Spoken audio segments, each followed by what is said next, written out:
नमस्कार विद्यार्थी मित्रांनो, स्पर्धा परीक्षा डिजिटल लर्निंग या यूट्यूब चॅनलवरती आपल्या सर्वांचं स्वागत आहे। विद्यार्थी मित्रांनो, आज आहे 24 जानेवारी 2024। तर आपल्या डेली करंट अफेअर्सच्या सीरीज मधील 23 जानेवारी आणि 24 जानेवारी या दोन दिवसाचे होणारे महत्त्वाचे चालू घडामोडींचे घटक आज आपण अभ्यासूया। चला तर मग आजच्या व्हिडिओला सुरुवात करूया। फर्स्ट क्वेश्चन आहे, नुकतेच बीसीसीआयने जीवन गौरव पुरस्काराने कोणाला सन्मानित करण्यात आले आहे? तर या प्रश्नाचे योग्य उत्तर आहे रवी शास्त्री आणि फारुख इंजिनियर। 23 जानेवारी 2024 रोजी भारताचे माजी अष्टपैलू खेळाडू आणि मुख्य प्रशिक्षक रवी शास्त्री आणि विकेटकीपर फारुख इंजिनियर यांना हैदराबाद येथे बीसीसीआयच्या कर्नल सी.के. नायडू जीवन गौरव पुरस्काराने सन्मानित करण्यात आले आहे। तर कोणाला सन्मानित करण्यात आलेले आहे जीवन गौरव पुरस्काराने? तर अष्टपैलू खेळाडू रवी शास्त्री आणि विकेटकीपर फारुख इंजिनियर। तर 2014 मध्ये रवी शास्त्री यांची टीम इंडियाच्या संचालकपदी नियुक्ती करण्यात आली होती। भारताचे मुख्य प्रशिक्षक म्हणून त्यांच्या नेतृत्वाखाली भारतीय संघाने आयसीसी विश्वचषक 2019च्या उपांत्य फेरीत प्रवेश केला होता। 2021 मध्ये होणाऱ्या T20 विश्वचषकापर्यंत रवी शास्त्री भारताचे मुख्य प्रशिक्षक होते। फारुख इंजिनियर हे 1961 ते 1975 या कालावधीमध्ये भारतीय संघामध्ये यष्टिरक्षक आणि सलामीचे फलंदाज होते। तसेच भारताचा युवा अव्वल फळीतील फलंदाज शुभमन गिलला 2023 मधील उत्कृष्ट कामगिरीसाठी वर्षातील सर्वोत्कृष्ट पुरुष क्रिकेटपटूचा पुरस्कार देण्यात आलेला आहे। तर 2023 मधील सर्वोत्कृष्ट पुरुष क्रिकेटपटूचा पुरस्कार शुभमन गिल याला देण्यात आलेला आहे। 2023 मध्ये गिलने एकदिवसीय क्रिकेटमध्ये 2000 धावांचा टप्पा ओलांडणारा सर्वात जलद खेळाडू बनला आणि उल्लेखनीयपणे 5 शतके झळकावली होती। तर या कार्यक्रमाच्या वेळेस आणखी काही पुरस्कार देण्यात आलेले आहेत ते आपण पाहूया। तर 2019-20 चा सर्वोत्कृष्ट पुरुष क्रिकेटपटूचा पुरस्कार मोहम्मद शमी, 2020-21 चा सर्वोत्कृष्ट पुरुष क्रिकेटपटूचा पुरस्कार रविचंद्रन अश्विन, 2021-22 चा सर्वोत्कृष्ट पुरुष क्रिकेटपटूचा पुरस्कार जसप्रीत बुमराह आणि 2023 चा सर्वोत्कृष्ट महिला क्रिकेटपटूचा पुरस्कार देण्यात आलेला आहे दीप्ती शर्मा हिला। तर 2020 ते 22 चा सर्वोत्कृष्ट महिला क्रिकेटपटूचा पुरस्कार स्मृती मानधना आणि 2019-20 चा सर्वोत्कृष्ट महिला क्रिकेटपटूचा पुरस्कार दीप्ती शर्मा हिला देण्यात आलेला आहे। बीसीसीआयने हे पुरस्कार 2019 नंतर प्रथमच आयोजित करण्यात आले आहेत। हे पुरस्कार पहिल्यांदा 2006-07 मध्ये देण्यात आले होते। नेक्स्ट क्वेश्चन आहे, जातीवर आधारित जनगणना करणारे भारतातील दुसरे राज्य कोणते ठरले आहे? तर या प्रश्नाचे योग्य उत्तर आहे आंध्र प्रदेश। जानेवारी 2024 मध्ये जातीवर आधारित जनगणना करणारे आंध्र प्रदेश हे बिहार नंतर भारतातील दुसरे राज्य ठरले आहे। 28 जानेवारी 2024 पर्यंत जनगणना पूर्ण करण्याचे राज्य सरकारचे उद्दिष्ट आहे। तर राज्यात 94 वर्षात प्रथमच जातीनिहाय जनगणनेद्वारे राज्य सरकारला SC, ST आणि मागासवर्गीयांचे नेमके प्रमाण जाणून घ्यायचे आहे। तर 2023 मध्ये बिहारने पहिल्यांदा जातीवर आधारित जनगणना केली होती। तर भारतातील पहिले राज्य कोणते आहे ज्यांनी जातीवर आधारित जनगणना केली? तर बिहार हे राज्य पहिले आहे आणि दुसरे राज्य कोणते ठरले आहे? तर आंध्र प्रदेश। नेक्स्ट क्वेश्चन आहे, भारतीय मॅरेथॉन धावपटू मान सिंगने आशियाई मॅरेथॉन चॅम्पियनशिप 2024 मध्ये कोणते पदक जिंकले आहे? तर याचे योग्य उत्तर आहे सुवर्ण पदक। जानेवारी 2024 मध्ये आशियाई मॅरेथॉन चॅम्पियनशिप 2024 हाँगकाँग मध्ये आयोजित करण्यात आली होती। यामध्ये मानसिंगने 2 तास 14 मिनिटे आणि 19 सेकंद अशी वैयक्तिक सर्वोत्तम वेळ नोंदवत सुवर्ण पदक जिंकले आहे। तर किती वेळ लावलेला आहे या मॅरेथॉनसाठी त्याने? तर 2 तास 14 मिनिटे आणि 19 सेकंद। यामध्ये चीनच्या योंगजोंगला याने रौप्य तर किर्गिस्तानच्या तिपाईकिन इलियाने कांस्य पदक मिळवले। नेक्स्ट क्वेश्चन आहे, अल्कोहोल पासून जेट इंधन तयार करण्याच्या पहिल्या प्रायोगिक प्रकल्पाचे उद्घाटन कोठे करण्यात आले? तर याचे योग्य उत्तर आहे पुणे, महाराष्ट्र। जानेवारी 2024 मध्ये पेट्रोलियम आणि नैसर्गिक वायू मंत्री हरदीप सिंग पुरी यांच्या हस्ते पुण्यात अल्कोहोल पासून जेट इंधन तयार करण्याच्या पहिल्या पथदर्शी प्रकल्पाचे उद्घाटन करण्यात आले आहे। तर या प्रकल्पात विमानासाठी इंधन तयार करता येणार आहे। पुण्याजवळील पिरंगुट औद्योगिक वसाहतीत हा प्रकल्प उभारण्यात आला आहे। तर अल्कोहोल पासून जेट इंधन तयार करण्याच्या पहिल्या प्रायोगिक प्रकल्पाचे उद्घाटन पुणे येथे करण्यात आलेले आहे। नेक्स्ट क्वेश्चन आहे, जगातील सर्वात मोठा दिवा कोठे प्रज्वलित करण्यात आला? तर याचे योग्य उत्तर आहे अयोध्या। 22 जानेवारी 2024 रोजी उत्तर प्रदेशातील अयोध्येमध्ये जगातील सर्वात मोठा दिवा प्रज्वलित करण्यात आला। हा दिवा 300 फूट उंचीवर उभा असलेला जगातील सर्वात मोठा आहे आणि या दिव्यामुळे अयोध्या शहराला प्रकाश मिळणार आहे। या दिव्यासाठी 1.25 क्विंटल कापूस आणि 21,000 लिटर तेल वापरण्यात आले आहे। तर जगातील सर्वात मोठा दिवा अयोध्या येथे प्रज्वलित करण्यात आलेला आहे। नेक्स्ट क्वेश्चन आहे, दरवर्षी पराक्रम दिवस कधी साजरा केला जातो? तर याचे योग्य उत्तर आहे 23 जानेवारी। पराक्रम दिवस म्हणजे साहस दिवस दरवर्षी 23 जानेवारी रोजी साजरा केला जातो। 23 जानेवारी हा दिवस नेताजी सुभाषचंद्र बोस यांची जयंती म्हणूनही साजरा केला जातो। 23 जानेवारी 1897 रोजी नेताजींचा जन्म ओडिसातील कटक येथे झाला। तर नेताजी सुभाषचंद्र बोस यांची जयंती पराक्रम दिवस म्हणून साजरा केला जातो। तर 2024 मध्ये नेताजी सुभाषचंद्र बोस यांची 127वी जयंती आहे। कितवी जयंती आहे? तर 127वी। भारताच्या स्वातंत्र्य चळवळीतील त्यांच्या अतुलनीय योगदानाच्या स्मरणार्थ हा दिवस पाळला जातो। 2021 मध्ये मोदी सरकारने पहिल्यांदा 23 जानेवारी हा दिवस पराक्रम दिवस म्हणून साजरा करण्याची घोषणा केली होती। पराक्रम दिवस 2024च्या निमित्ताने दिल्लीतील लाल किल्ल्यावर ऐतिहासिक प्रतिबिंब आणि दोलायमान सांस्कृतिक अभिव्यक्ती यांचा समावेश असलेला बहुआयामी उत्सव आयोजित करण्यात आला होता। 23 जानेवारीला पंतप्रधान मोदींच्या हस्ते या कार्यक्रमाचे उद्घाटन करण्यात आले। हा महोत्सव 31 जानेवारी पर्यंत चालणार आहे। यावेळी भारत पर्वचे उद्घाटन करण्यात आले। नेक्स्ट क्वेश्चन आहे, भारतातील पहिले India innovation centre for graphene नुकतेच कोठे सुरू करण्यात आले आहे? तर याचे योग्य उत्तर आहे केरळ। जानेवारी 2024 मध्ये India innovation centre for graphene केरळमध्ये सुरू करण्यात आले आहे। India innovation centre for graphene हे भारतातील पहिले ग्राफीन केंद्र असणार आहे। उद्दिष्ट काय आहे? तर ग्राफीन आणि 2D मटेरियल सिस्टीम मध्ये R&D उत्पादन नवकल्पना आणि क्षमता वाढीस प्रोत्साहन देणे। नेक्स्ट क्वेश्चन आहे, केंद्रीय मंत्री जी किशन रेड्डी यांनी सालार जंग संग्रहालयातील 5 नवीन दालनांचे उद्घाटन कोठे केले? तर याचे योग्य उत्तर आहे हैदराबाद। 21 जानेवारी 2024 रोजी केंद्रीय सांस्कृतिक आणि पर्यटन मंत्री जी किशन रेड्डी यांनी हैदराबाद येथील सालार जंग संग्रहालयात 5 नवीन दालनांचे उद्घाटन केले। भारतीय शिल्पकला दालनात काकतीय काळातील अनंत शयन विष्णूंच्या मूर्तीप्रमाणे ख्रिस्तपूर्व 2ऱ्या शतकातील 40 जुनी शिल्पे आहेत। बिद्रिकाल गॅलरीत 300 अद्वितीय वस्तू आहेत। युरोपियन कांस्य गॅलरीत 100 कांस्य शिल्पे आहेत। तर युरोपियन मार्बल गॅलरीत 50 संगमरवरी शिल्पे आहेत। नेक्स्ट क्वेश्चन आहे, जगातील पहिली आण्विक बॅटरी कोणत्या देशाने विकसित केली आहे? तर याचे योग्य उत्तर आहे चीन। जानेवारी 2024 मध्ये जगातील पहिली आण्विक बॅटरी चीनमधील बीजिंगमधील बीटा होल्ट या स्टार्टअपने विकसित केली आहे। कोणत्या देशात करण्यात आलेली आहे? तर चीन या देशामध्ये। आणि कोणत्या कंपनीने चालू केलेली आहे? तर बीटा होल्ट या स्टार्टअप कंपनीने चालू केलेली आहे। ही आण्विक बॅटरी नाण्याच्या आकारापेक्षा लहान अणु बॅटरी आहे। या बॅटरीमध्ये Ni63 आयसोटोपचा वापर करण्यात आला आहे, जो रिचार्ज न करता 50 वर्ष ऊर्जा देत राहील। नेक्स्ट क्वेश्चन आहे, नुकतेच रुपे प्राईम व्हॉलीबॉल लीग सीझन 3 चे ब्रँड अँबॅसेडर कोण बनले आहे? तर याचे योग्य उत्तर आहे ऋतिक रोशन। जानेवारी 2024 मध्ये रुपे प्राईम व्हॉलीबॉल लीग ने 3ऱ्या सीझनसाठी प्रसिद्ध बॉलिवूड अभिनेता ऋतिक रोशनला ब्रँड अँबॅसेडर म्हणून नियुक्त केले आहे।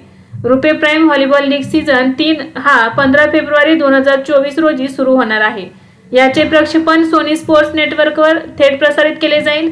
बेसलाईन व्हेंचर्सच्या सहमालिकेच्या याने विपणन केलेल्या लीगमध्ये 9 फ्रँचायझी आहेत। नेक्स्ट क्वेश्चन आहे, नुकत्याच प्रसिद्ध झालेल्या IDC अहवालानुसार 2023 मध्ये कोणती कंपनी अव्वल स्मार्टफोन उत्पादक बनली? तर याचे योग्य उत्तर आहे ॲपल। जानेवारी 2024 मध्ये ॲपल कंपनी 2010 नंतर प्रथमच सॅमसंगला मागे टाकत अव्वल स्मार्टफोन उत्पादक बनली आहे।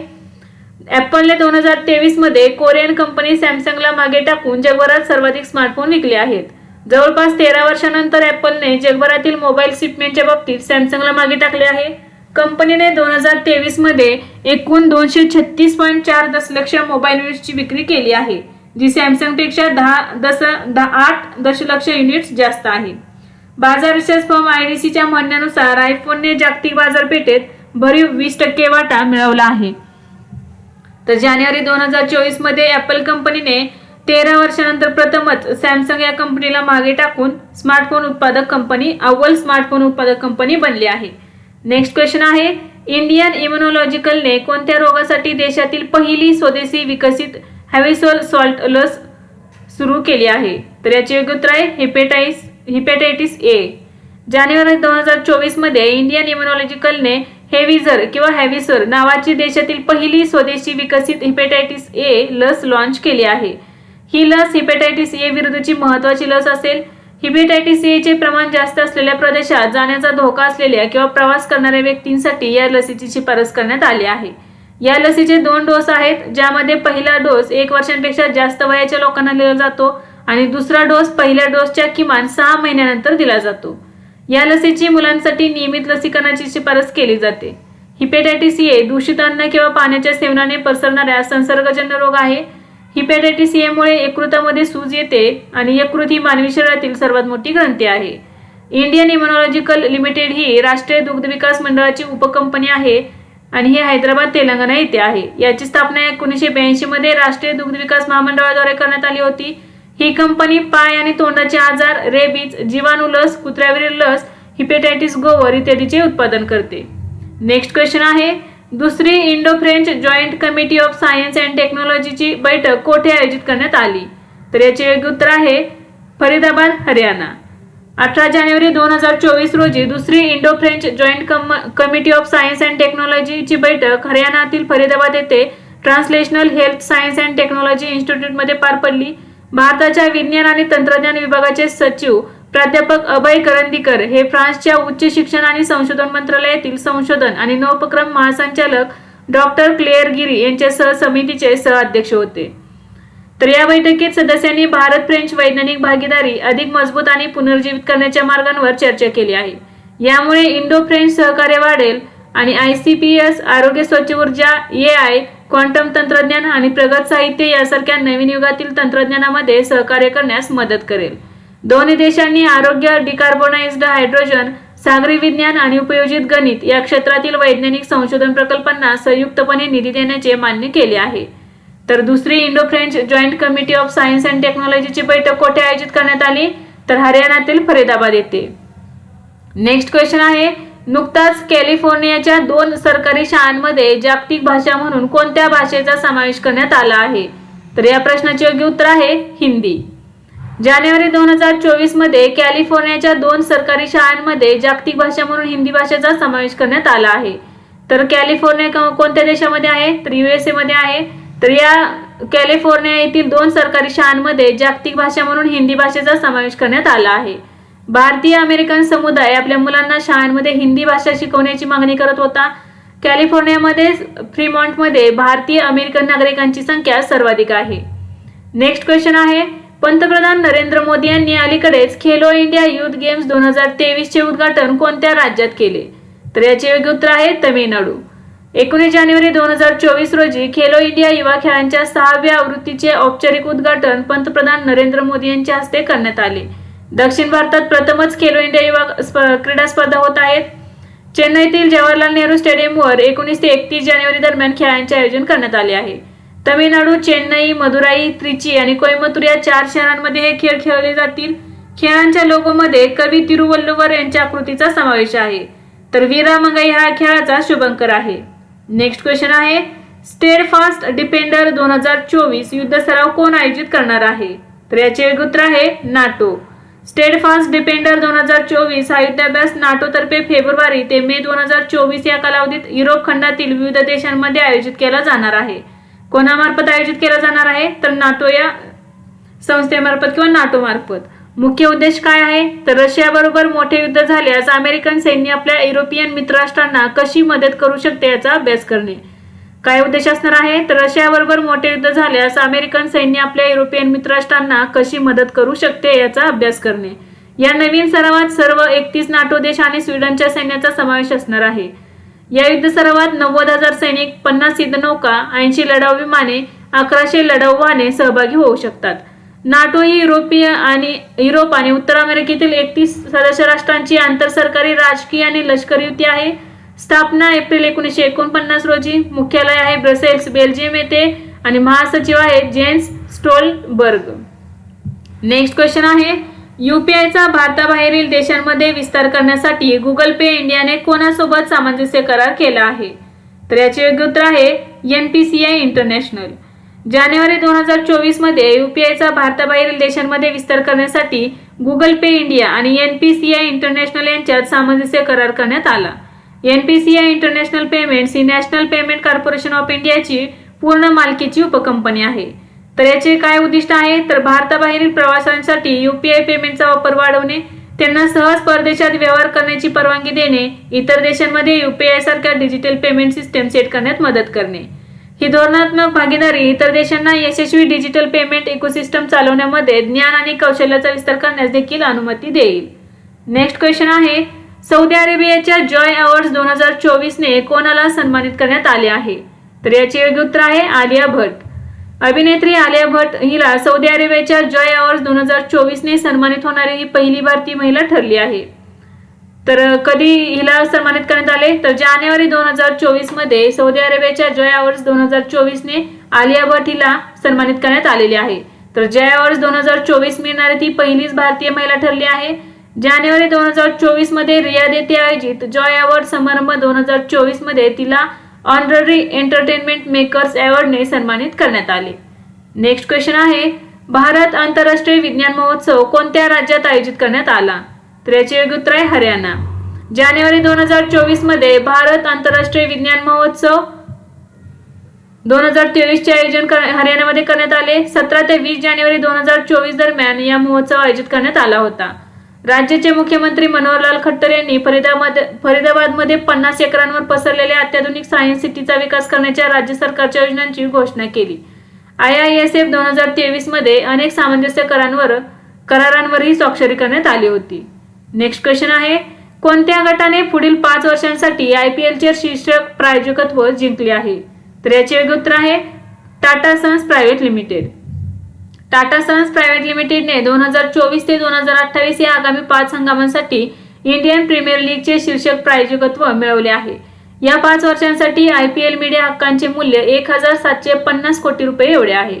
यापूर्वी टाटा समूहाने 2022 आणि 2023 साठी विवो कंपनीकडून शीर्षक प्रायोजकत्व जिंकले होते. टाटा सन्स प्रायव्हेट लिमिटेड ही पुरुष आणि महिला दोन्ही लीगची प्रायोजक असणार आहे. तर टाटा सन्स प्रायव्हेट लिमिटेडने पुढील 5 वर्षांसाठी IPLचे शीर्षक प्रायोजकत्व जिंकले आहे. नेक्स्ट क्वेश्चन आहे, मच्छीमारांसाठी अलीकडेच दुसऱ्या पिढीचे प्रगत संकट चेतावणी ट्रान्समीटर कोणी सुरू केला आहे, तर याचे योग्य उत्तर आहे इस्रो. जानेवारी 2024 मध्ये इस्रोद्वारे दुसऱ्या पिढीचे प्रगत संकट चेतावणी ट्रान्समीटर म्हणजेच काय डिस्ट्रेस अलर्ट ट्रान्समीटर विकसित केले गेले आहे. मच्छीमारांना मासेमारी नौकांमधून आपत्कालीन संदेश पाठवण्याची त्यात प्रगत क्षमता आहे. डिस्ट्रेस अलर्ट ट्रान्समीटरची पहिली आवृत्ती 2010 पासून कार्यरत आहे. DATच्या पहिल्या आवृत्तीचा वापर करून कम्युनिकेशन सॅटेलाइटद्वारे केंद्रीय नियंत्रण केंद्र म्हणून काम करणाऱ्या इंडियन मिशन कंट्रोल सेंटरला संदेश पाठवले जातात. INMCC कडे वेब आधारित नेटवर्क व्यवस्थापन प्रणाली आहे. या प्रणालीला सागर मित्र म्हणतात. ही प्रणाली नोंदणीकृत DAT-SGS चा डेटाबेस ठेवते. DAT-SGS नियंत्रण केंद्राकडून देखील संदेश प्राप्त करू शकते. खराब हवामान, चक्रीवादळ, सुनामी आणि इतर आपत्तींच्या बाबतीत ते समुद्रातील मच्छीमारांना लवकर इशारा देऊ शकते. DAT-SG ला ब्लूटूथद्वारे मोबाईल फोनशी लिंक करता येते. तसेच मोबाईलमधील ॲप वापरून स्थानिक भाषेत संदेश पाहता येतात. DAT-SG ची सेवा ही 24 तास 7 दिवस आधारावर उपलब्ध करून देण्यात आली आहेत. नेक्स्ट क्वेश्चन आहे, नुकताच कोणत्या केंद्रशासित प्रदेशात ममनी खाद्य महोत्सव साजरा करण्यात आला, तर याचे योग्य उत्तर आहे लडाख. जानेवारी 2024 मध्ये कारगिलच्या पर्यटन विभागाने चिकटन येथे लडाखच्या ममनी महोत्सवाचे आयोजन केले आहे. या उत्सवाला एथनिक फूड फेस्टिवल असेही म्हणतात. ममनी सण हा लडाखमधील सर्वात प्रमुख सणांपैकी एक आहे.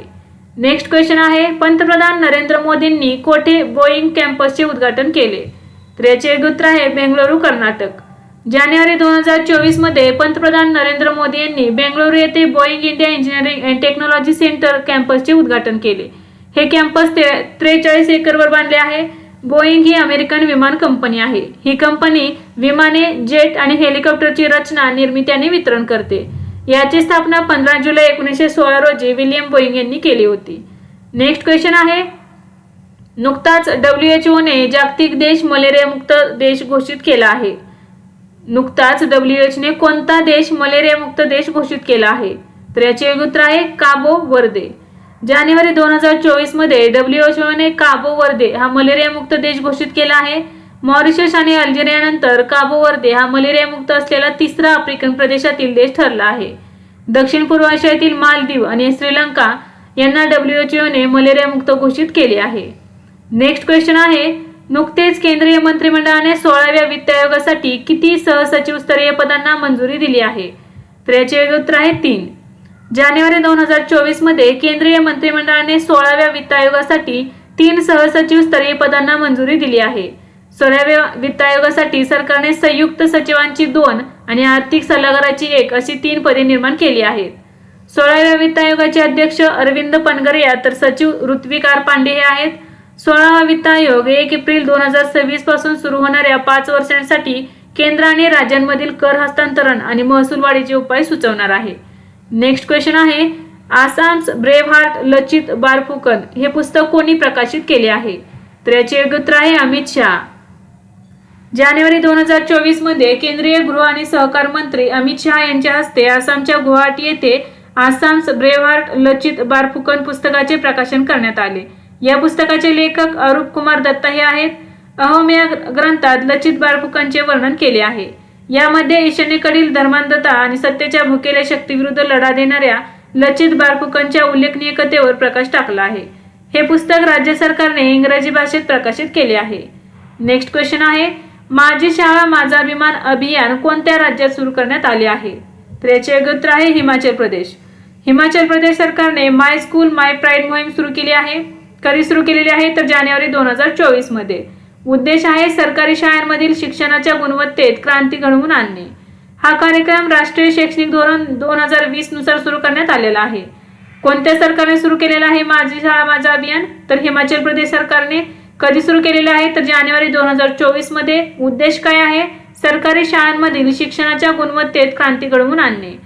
हा कार्यक्रम कशानुसार सुरू करण्यात आलेला आहे? तर राष्ट्रीय शैक्षणिक धोरण 2020 नुसार.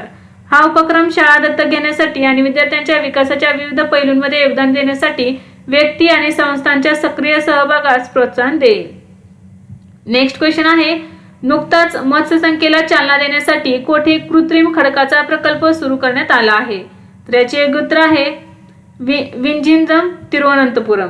जानेवारी 2024 मध्ये केंद्रीय मत्स्य व्यवसाय मंत्री परषोत्तम रुपाला यांनी विंझिनम तिरुवनंतपुरम येथील समुद्रात व्हिडिओ कॉन्फरन्सिंगद्वारे कृत्रिम खडक जमा करण्याचा प्रकल्प सुरू केला.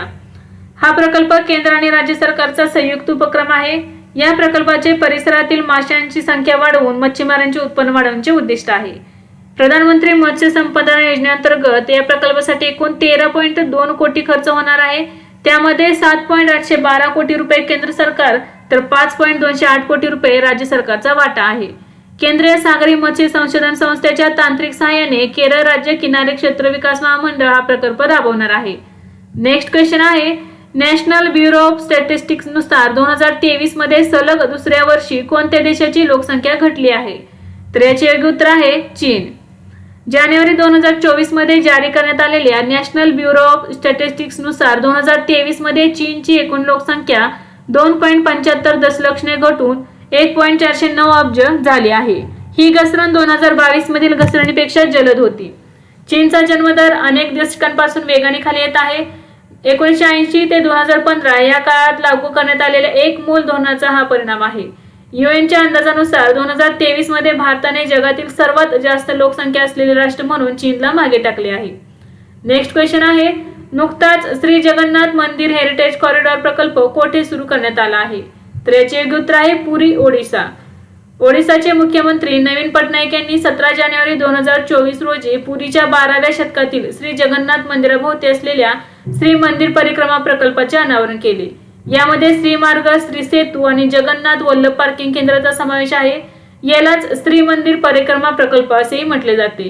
75 मीटरचा कॉरिडॉर जगन्नाथ मंदिराच्या मेघनादा पचेरी म्हणजेच बाह्य भिंतीभोवती अबाधित मार्ग प्रदान करेल.